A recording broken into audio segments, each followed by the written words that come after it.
मैं Prabha Pargai, art and progressive school Lama Chaur Haldwani से।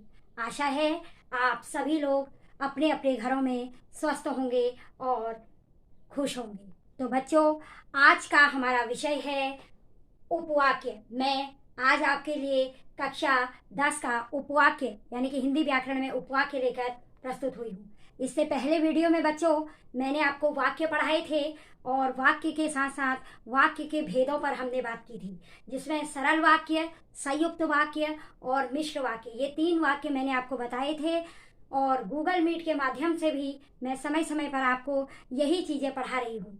और आशा है आप लोगों ने अपने अपने कॉपियों में सुंदर काम किया होगा। बहुत से बच्चों ने मुझे वर्क सेंड भी किया है और बहुत अच्छा कार्य किया है। तो आप लोग मेरे वीडियो को ज़रूर देखिए, क्योंकि इससे आपको बहुत सारी चीज़ों की जो आपकी समस्या होती हैं वो ख़त्म हो जाती हैं। हम यहाँ पर आपके लिए जो भी वीडियो बना रहे हैं उसमें हर चीज़ आपको बता रहे हैं और हमारी कोशिश है कि आपको बहुत सरल माध्यम से, बहुत सरल तरीके से, आसानी से समझ में आ जाए। तो बच्चों, आज का जो हमारा ये वीडियो है यानी कि आज का जो हमारा विषय है उसमें हम पढ़ेंगे उपवाक्य। तो चलते हैं, उपवाक्य क्या है। सबसे पहले हम जानेंगे कि उपवाक्य क्या होता है। तो इसके लिए सबसे पहले मैं आपके लिए परिभाषा लेकर प्रस्तुत हुई हूँ, यानी कि बोर्ड पे मैंने आपके लिए परिभाषा लिखी है कि उपवाक्य होता क्या है। सबसे पहले हम उपवाक्य को जानेंगे कि उपवाक्य क्या होता है।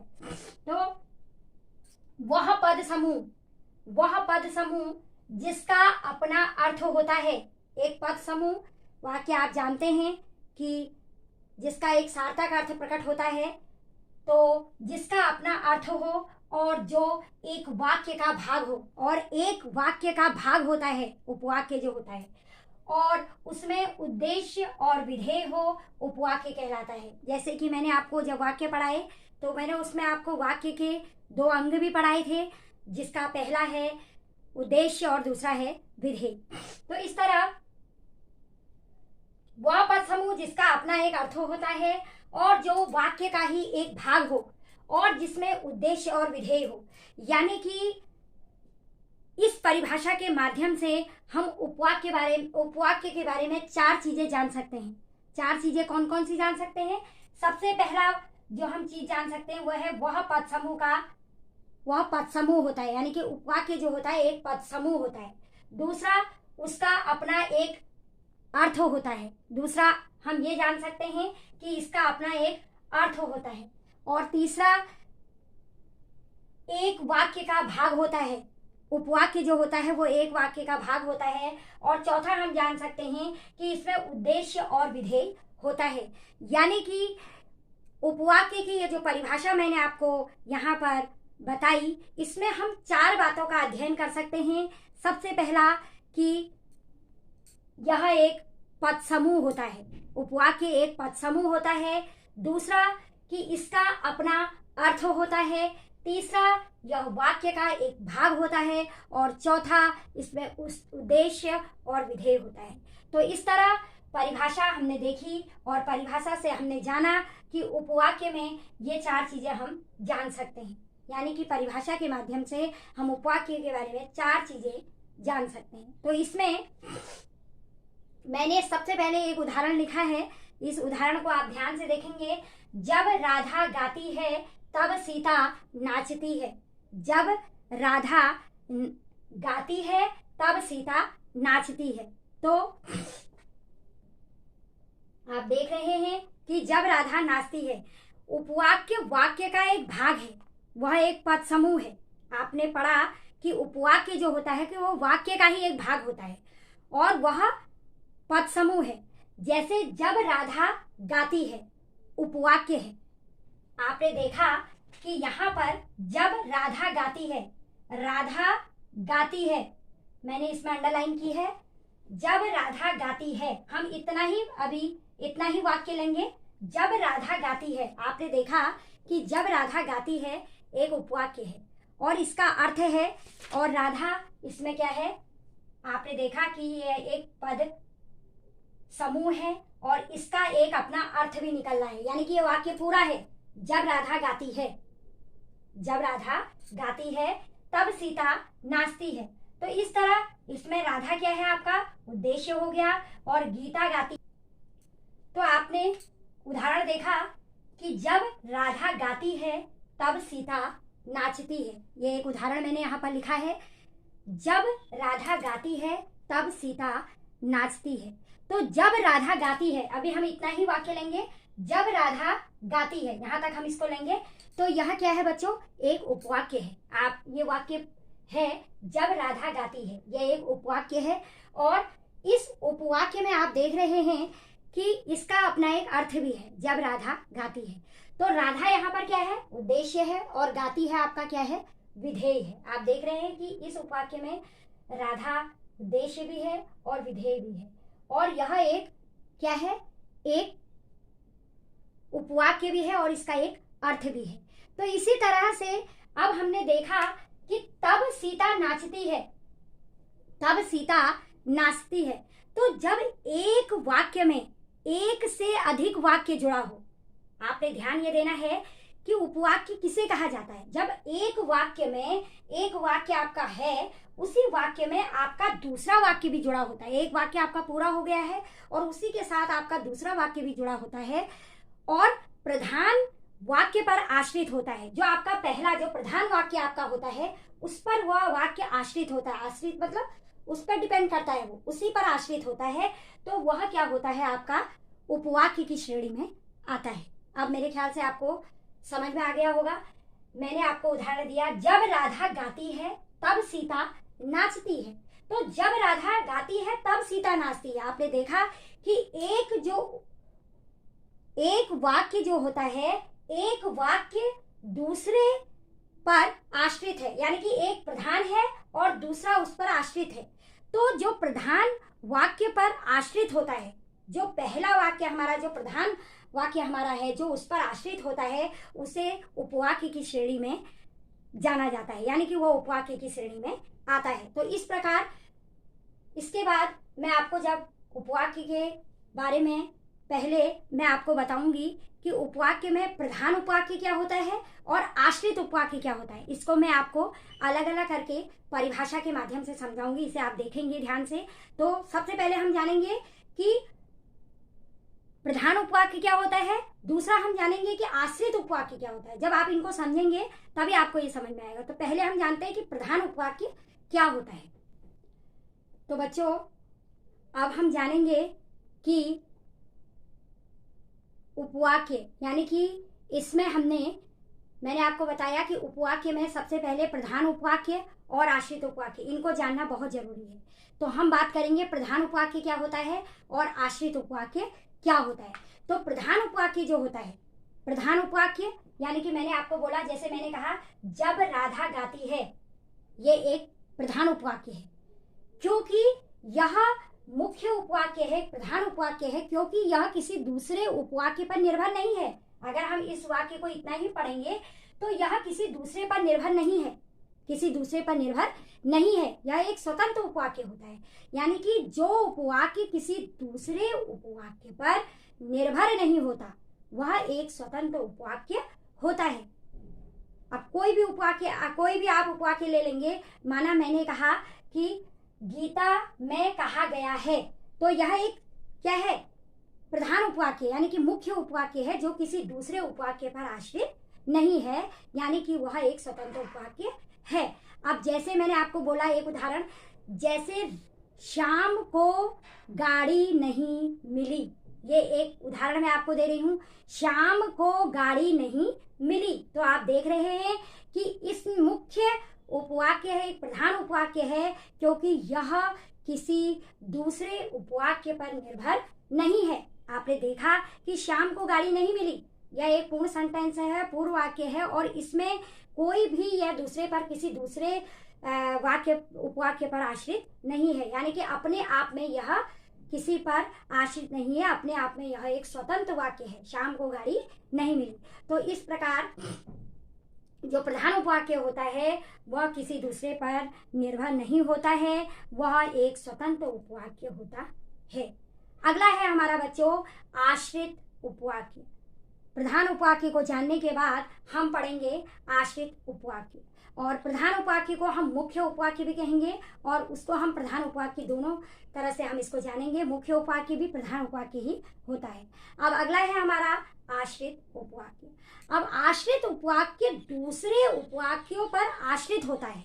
आश्रित उपवाक्य का आश्रित पढ़ते ही आप समझ गए होंगे, आश्रित का अर्थ होगा आश्रय लेना, यानी कि दूसरे पर आश्रित रहना। आश्रित उपवाक्य जो होते हैं वो दूसरे उपवाक्यों पर आश्रित होता है, उसे आश्रित उपवाक्य कहते हैं। और ये जो उपवाक्य होते हैं ये क्योंकि, कि, यदि, जो आदि से आरंभ होते हैं, यानी कि जब यह दूसरे उपवाक्यों पर आश्रित होते हैं तो यह क्योंकि, कि, यदि, जो आदि से आरंभ होते हैं। अब जैसे मैंने एक उदाहरण आपको दे रही हूँ, श्याम को गाड़ी नहीं मिली। श्याम को गाड़ी नहीं मिली क्योंकि वह समय पर नहीं गया। अब आपने देखा श्याम को गाड़ी नहीं मिली, यह एक प्रधान उपवाक्य, एक मुख्य उपवाक्य है और यह किसी दूसरे उपवाक्य पर निर्भर नहीं है। अगर हम इस वाक्य को इतना ही पढ़ेंगे कि श्याम को गाड़ी नहीं मिली, तो अगर हम इतना ही इसको पढ़ेंगे तो आप देख रहे हैं कि ये प्रधान उपवाक्य है, इसमें यह स्वतंत्र उपवाक्य, इसमें कोई भी किसी उपवाक्य पर निर्भर नहीं है। अगर हमने इसी में जोड़ दिया क्योंकि वह समय पर नहीं गया, तो आपने क्योंकि से उसको क्या किया, क्योंकि आश्रित उपवाक्य जो होता है वो क्योंकि से आरंभ होता है।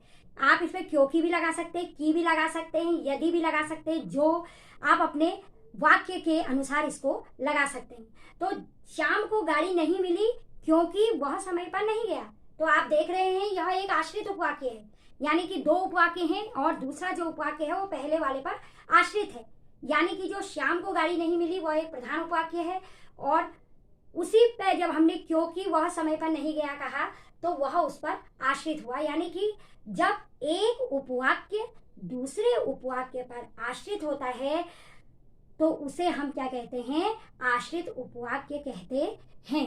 तो इस तरह आश्रित उपवाक्य और प्रधान उपवाक्य, इन दोनों में अंतर आपको आना चाहिए कि प्रधान उपवाक्य जो होता है वो एक मुख्य उपवाक्य है जो दूसरे पर निर्भर नहीं होता है, अपने आप में स्वतंत्र होता है, और जो आश्रित उपवाक्य होता है वो दूसरे उपवाक्य पर आश्रित होता है। और आश्रित उपवाक्य मैंने आपको बता दिया कि वो यदि, जो आदि से आरंभ होते हैं और उदाहरण भी मैंने आपको बता दिया। तो इस तरह से बहुत से उदाहरण हैं आश्रित उपवाक्य के जिनके माध्यम से हम आश्रित उपवाक्य की पहचान कर सकते हैं। जैसे अगर मैं एक उदाहरण आपको दूं आश्रित उपवाक्य का, यह वही आदमी है जिसने कल चोरी की। यह वही आदमी है, आप देख रहे हैं पहला प्रधान उपवाक्य है, उसमें हमने जिसने जब जोड़ा तो जिसने से जिसने कल चोरी की, इसका मतलब यह क्या है, आश्रित उपवाक्य है। यानी कि दो उपवाक्य यहाँ पर जुड़े हुए हैं और जो बाद वाला है वो पहले से आश्रित, पहले वाक्य से पर आश्रित है। तो इस तरह से ये आश्रित उपवाक्य हो गया। जो मेहनत करता है उसे अवश्य सफलता मिलती है। तो यह दोनों उपवाक्य जोड़े गए हैं और आश्रित उपवाक्य। तो इस तरह से आप अपने बुक में भी बहुत से उदाहरणों के माध्यम से प्रधान उपवाक्य और आश्रित उपवाक्य के उदाहरण के माध्यम से आप समझ सकते हैं। तो बच्चों अगला जो हमारा सबसे पहला भेद है आश्रित उपवाक्य के भेद। संज्ञा उपवाक्य, दूसरा है विशेषण उपवाक्य और तीसरा है क्रिया विशेषण उपवाक्य। सबसे पहला मैंने आपको बताया संज्ञा उपवाक्य, विशेषण उपवाक्य और क्रिया विशेषण उपवाक्य। तो इन तीनों के बारे में हम एक एक करके जानेंगे कि सबसे पहले हम जानेंगे कि संज्ञा उपवाक्य क्या है। तो संज्ञा उपवाक्य क्या है, इधर ध्यान से देखेंगे।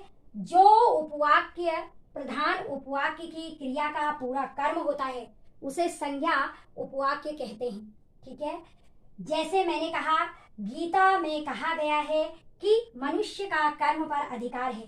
तो बच्चों जो संज्ञा उपवाक्य होती है उसकी पहचान होती है की, यानी कि इसमें की से आपके जोड़ा जाता है, इसमें आपका की आएगा और की से ही इसकी पहचान की जाती है। जो उसका उपवाक्य प्रधान उपवाक्य की क्रिया का पूरा कर्म होता है उसे संज्ञा उपवाक्य कहते हैं। एक सरल सेंटेंस के माध्यम से, जैसे जो उपवाक्य प्रधान वाक्य के किसी संज्ञा या संज्ञा पदबंध से प्रयुक्त होता है उसे संज्ञा उपवाक्य कहते हैं। जैसे हमने कहा राम ने कहा कि हम लड़ाई नहीं करेंगे, तो इस तरह से इसकी मुख्य पहचान यही होती है संज्ञा उपवाक्य की और की से इसकी जो मुख्य पहचान होती है वो की होती है, यानी कि इसके जो वाक्य होते हैं इसमें की आपको मिलेगा और की से ही ये बनेंगे। जैसे मैंने कहा सामान्य रूप से संज्ञा उपवाक्य इसमें की होता है, यानी कि संज्ञा उपवाक्य जो भी होता है वो की से आरंभ होगा। संज्ञा उपवाक्य इसमें की ही इसकी पहचान होगा। जैसे मैंने कहा संदीप ने देखा कि एक सांप रेंगता हुआ घास में छिप गया। संदीप ने देखा कि, देखा आपने, संज्ञा उपवाक्य की है। यहाँ पर आपको जहां पर की मिलेगा वहां पर आपको ये पहचान करनी है कि यह संज्ञा उपवाक्य है। संदीप ने देखा कि यहाँ पर संज्ञा उपवाक्य है कि संदीप ने देखा कि एक सांप रेंगता हुआ घास में छिप गया। तो इस तरह से हम संज्ञा उपवाक्य को की पहचान करेंगे और संज्ञा उपवाक्य की जो पहचान है वो की है। अब अगला जो हमारा है वो है विशेषण उपवाक्य। अब हम विशेषण उपवाक्य को देखेंगे। विशेषण उपवाक्य हमारा जो अगला है वह है विशेषण उपवाक्य। सबसे पहले हमने संज्ञा उपवाक्य जाना कि कैसे आपने संज्ञा उपवाक्य की से पहचान होती है कि शब्द से। तो इस तरह से हमारा अगला है आपका विशेषण उपवाक्य। आप विशेषण उपवाक्य को जानेंगे। जो आश्रित उपवाक्य, मैंने आपको बताया आश्रित उपवाक्य जो पहले उपवाक्य पर आश्रित होते हैं उन्हें आश्रित उपवाक्य कहते हैं। जो आश्रित उपवाक्य प्रधान उपवाक्य की किसी संज्ञा या सर्वनाम की विशेषता को बताते हैं। जो प्रधान उपवाक्य है उसकी किसी संज्ञा की या संज्ञा का या किसी सर्वनाम की विशेषता को अगर बताते हैं तो उसे विशेषण उपवाक्य कहते हैं। यानी कि आश्रित उपवाक्य, जो आश्रित उपवाक्य उस पर जो आश्रित, जो प्रधान उपवाक्य के साथ आश्रित उपवाक्य जुड़ा है, अगर वो आश्रित उपवाक्य प्रधान उपवाक्य की किसी संज्ञा या सर्वनाम शब्द की विशेषता को बताता है तो उसे क्या कहते हैं बच्चों? विशेषण उपवाक्य कहते हैं। अब हम जानेंगे, जैसे मैंने कहा जो मेहनत करता है उसे अवश्य सफलता मिलती है। जो मेहनत करता है, आपने देखा कि यहाँ पर जो मेहनत करता है उसे अवश्य सफलता मिलती है, तो ये आश्रित उसे अवश्य सफलता मिलती है। तो जो इसमें आश्रित उपवाक्य है इसमें आप देख रहे हैं कि ये जो आश्रित उपवाक्य है ये प्रधान उपवाक्य की संज्ञा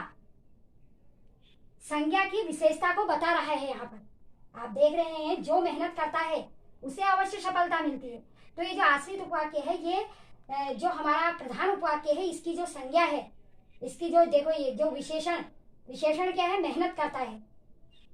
ठीक है, तो इस तरह से यह इसकी क्या बता रहा है? विशेषता को बता रहा है। तो वहां पर आपका विशेषण उपवाक्य होगा।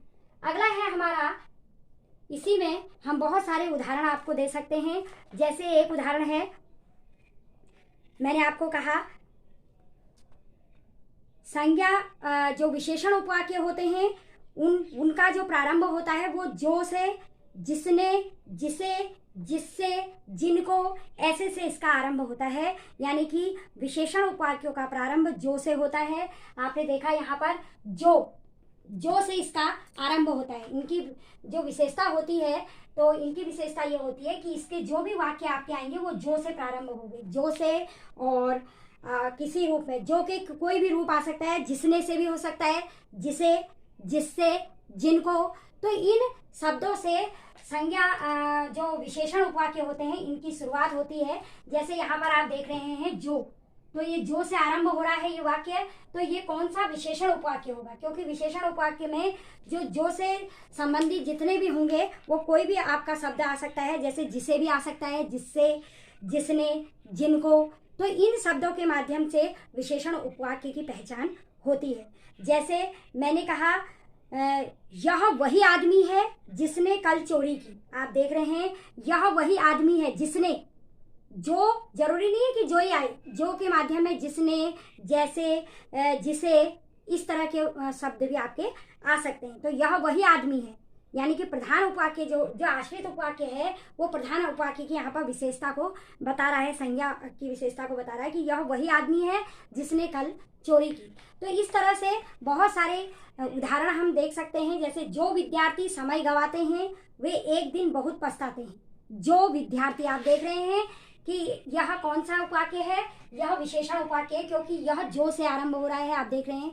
तो जैसे मैंने संज्ञा उपवाक्य में आपको की उनकी पहचान की बताई, वैसे ही विशेषण उपवाक्य की पहचान होती है कि ये उपवाक्य जो से शुरू होते हैं। ठीक है, जो लोग दूसरों के साथ मीठा व्यवहार करते हैं वो स्वयं अच्छे होते हैं। तो इस तरह से जो शब्द से इनकी पहचान होती है। ये बहुत आसान होते हैं छांटने, अगर आप एक बार अभ्यास करेंगे तो आपको स्वयं समझ में आ जाएगा। अब अगला है हमारा क्रिया विशेषण उपवाक्य।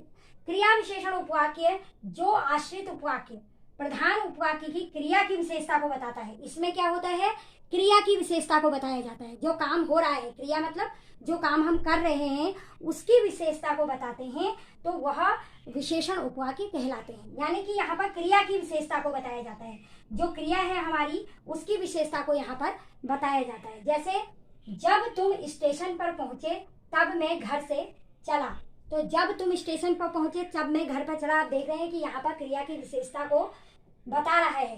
ठीक है, क्रिया की विशेषता बताई जा रही है। तो इस तरह से जैसे आपने देखा कि जो क्रिया विशेषण होते हैं, उपवाक्य होते हैं, वह क्रिया की विशेषता को बताते हैं। ठीक है, अब जो क्रिया विशेषण होते हैं इनके भी 5 भेद होते हैं। जैसे सबसे पहला होता है काल सूचक उपवाक्य, दूसरा होता है रीतिवाचक उपवाक्य, तीसरा होता है परिमाणवाचक उपवाक्य, फिर होता है परिणाम अथवा हेतु सूचक उपवाक्य। तो इस प्रकार काल सूचक उपवाक्य में काल यानी कि समय से संबंधित जो ही, जब ही ऐसे से आरंभ होता है। स्थानवाचक में जगह, जहां, जिधर, जिस जगह यानी कि जगह से संबंधित स्थानवाचक उपवाक्य में आएगा। रीतिवाचक में रीति, जिस तरह, जैसे, जिस तरह, इस तरह के वाक्य आएंगे। परिमाणवाचक में परिमाण संबंधी, जैसे जितना, जितनी, इस तरह के आएंगे। तो इस तरह से क्रिया विशेषण के भी ये 5 भेद होते हैं, काल सूचक, स्थान वाचक उपवाक्य, रीतिवाचक उपवाक्य, परिमाणवाचक उपवाक्य और हेतु सूचक उपवाक्य। तो इस तरह से हम इनको जानेंगे कि संज्ञा उपवाक्य क्या होता है, विशेषण उपवाक्य क्या होता है और क्रिया विशेषण उपवाक्य क्या होता है। तो हमने देखा कि वाक्य के हमने 3 भेद देखे, उन्हीं में हमने उपवाक्य के बारे में जाना। उपवाक्य आपने देखा उपवाक्य किसे कहते हैं, उसके बाद आपने उपवाक्य में प्रधान उपवाक्य और आश्रित उपवाक्य दोनों को जाना। उसके बाद उपवाक्य के भेद, क्रिया, संज्ञा उपवाक्य, विशेषण उपवाक्य और क्रिया विशेषण उपवाक्य।